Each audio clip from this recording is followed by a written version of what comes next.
Hi friends, welcome back to Jyotsna official. నేను మీ జ్యోత్స్నాని. ఈరోజు వచ్చేసి నేను మీకు మా వారు ప్రజెంట్ చేస్తున్న బిల్డింగ్ వర్క్ అయితే చూపిస్తానండి. ఎంట్రన్స్లో మెయిన్ డోర్ దగ్గర ఆర్చ్ చూసారు కదండి, చాలా అంటే చాలా బాగుంది. ఇంకా లోపలికి వచ్చేసిన తర్వాత హాలు, బెడ్రూమ్, కిచెన్ ఇవంతా జస్ట్ ఫ్రేమ్ సెట్టింగ్స్ వరకే చేశారండి. ఇంకా సన్ గ్లాస్ అయితే అంటించలేదు. సన్ గ్లాస్ అంటించిన తర్వాత నేను మళ్ళీ మీకు ఒక వీడియో అయితే పోస్ట్ చేస్తాను.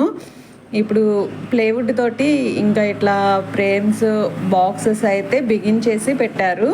ఇంక ఇప్పుడు సన్ గ్లాస్ అయితే అంటించాలండి. ఇలా అపార్ట్మెంట్ వర్క్సే కాదండి, ఇంకా మంచాలు, డ్రెస్సింగ్ టేబుల్స్ ఇలాంటివి కూడా చేస్తారు. వుడ్ వర్క్కి సంబంధించింది ఇంటీరియర్ డిజైనర్స్. ఎవరికైనా కావాలంటే స్క్రీన్ మీద కనిపిస్తున్న నెంబర్కి అయితే కాంటాక్ట్ చేయండి. ఇప్పుడు ప్రజెంట్ వచ్చేసి ఈ వర్క్ అయితే తాడిగడప దగ్గర చేస్తున్నారండి, విజయవాడ. చూసారు కదండి వర్క్. మీకు నచ్చినట్లయితే మీ ఫ్రెండ్స్ అండ్ రిలేటివ్స్కి షేర్ చేయండి, అలాగే కామెంట్ చేయండి. ఎవరైనా చేయించుకోవాలి అనుకునే వాళ్ళు అయితే మాత్రం స్క్రీన్ మీద కనిపిస్తున్న నెంబర్కి అయితే కాంటాక్ట్ చేయండి. అలాగే మా ఛానల్ని సబ్స్క్రైబ్ చేయండి.